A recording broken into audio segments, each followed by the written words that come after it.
death of the old identity. The world ego is the error in consciousness that incorrectly causes beliefs of being a body, one's profession or status, like a parent, neighbor, or relative. When one is ingrained within the idea of being a person, there can be no satisfaction. Identifying with the personal, one has but superficial understanding. One only knows a starting point in the living experience believed as reality. Death of the ego identity means removed out of time. Consciousness is far beyond all mental constructs.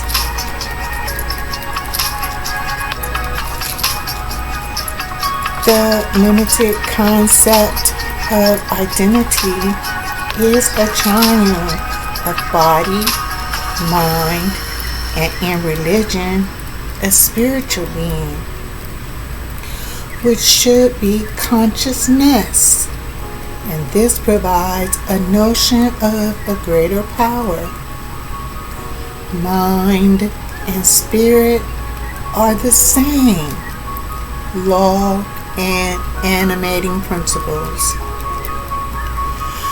Most have been raised with the theological teachings of being a sinner, lost and without worth. Sin means to miss the mark.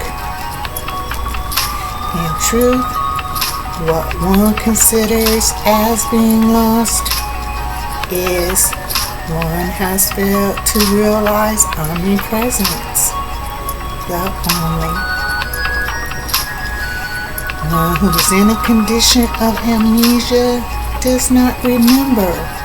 There can be no name, home, or location. These constitute the fallen state. Temporarily, one is not conscious of soul identity, wholeness, holiness. One is groping in a fog of forgetfulness as humanity, a mental oblivion that has veiled the consciousness away from one's essential awareness of the sacred.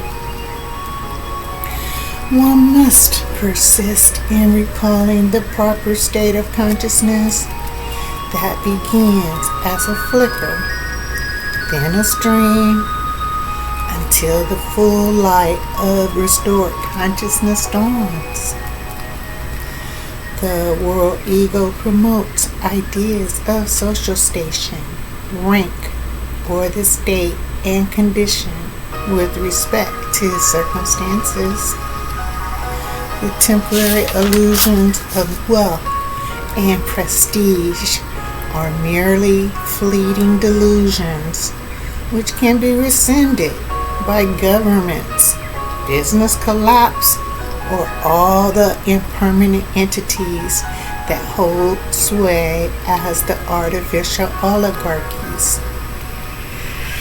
Metaphysically, dying to the old identity refers to the process of letting go of limiting beliefs, habits, and relationships that distract from the authentic within. By being rebirthed as a new state of higher consciousness, the chains fall off. Attachments keep the mind entangled in the fallen state that kept one on the treadmill of repeating old patterns of gain and loss. Meditation involves detaching from the past and embracing the potential within by slipping into the unknown with courage and determination. Death of the old identity involves cutting the toxic ties to the world ego's environments, filled with negativity, confusion, and fear. Like the phoenix, you must undergo the agony of dissolution. This is the burning away of the old identity of the unconscious that accepted the status quo of experiencing and dying. This seesaw of illusion keeps one powerless, especially while misunderstanding there is no outer permanent self, the cause and effect simulation. In Christianity, one's new identity depends on acceptance of Jesus as the Savior. But truth demands the annihilation of everything once believed as an ultimate truth. Christ's material consciousness, the abode of soul, the omnipresence, decimates the world ego paradigm. This eradication of all the things that used to define, such as cultures, education, and religion, which were used to link and bind one with external things. The distractions called fame, careers, and relationship status provided the false fundamental characteristics that took up most of one's time and attention. These may feel like solid foundations, but none of them are permanent. Anything external could change without warning and basing one's identity there. These false narratives like success, wealth, and appearance are setups for great disappointments. The world ego projections are untrustworthy. Personal experiences show how the ever-changing aspects will surely come with letdowns. Christ's material consciousness reveals the only identity. Individual materialism consciousness, Atma-Sambhava, the reflection, contemplation of the transparent core, symbolizing solar identity, enlightenment outwardly or matter, while deeply connected to the avatar as the inner essence presents a meaningful living experience. Christ consciousness is actualizing authenticity, soul, the only presence. The world ego deceives with its notion of personal identities that determine how one looks at experiences and deals with conflicts and obstacles. The truth identity is not based on race, age, style, or status. All these external things are part of the world ego projection. None of these are permanent. This is the system of change. Rich, poor, young, old, up-down, which the world ego propagates.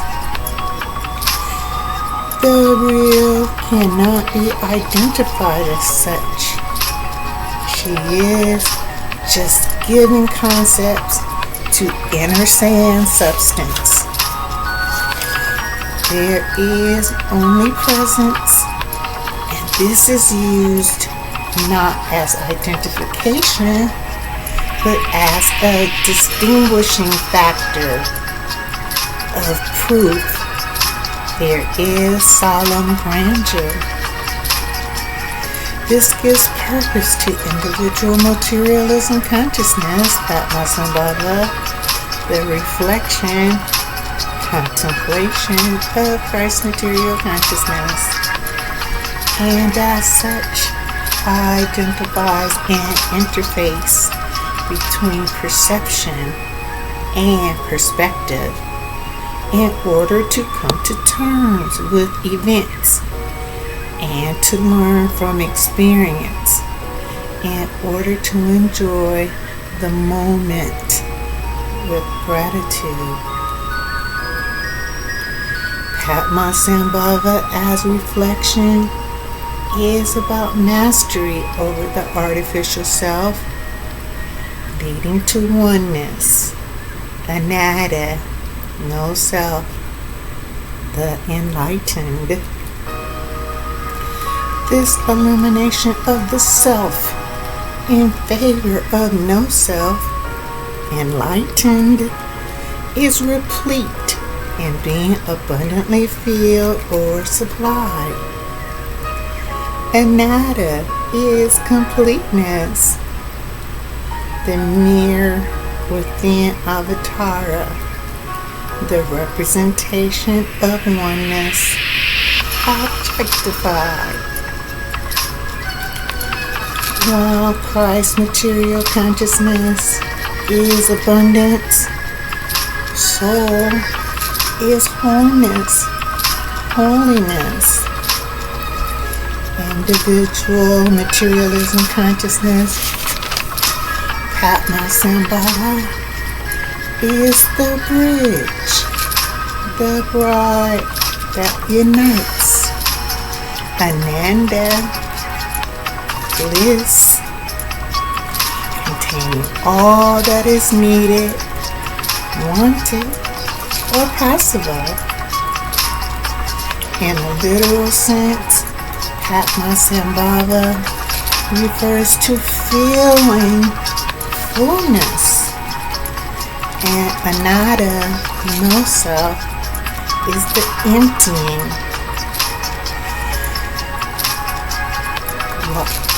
Emptying airs until reaching satisfaction, avatara, the objective. The act of being in the moment is acknowledging soul, the only presence, the only active force, the crucial role. There are no external processes revealing identity. This privilege is delivered from within. The outer, external relationship only provides the shadow with basic understanding, received seemingly from inner focus and gained without effort.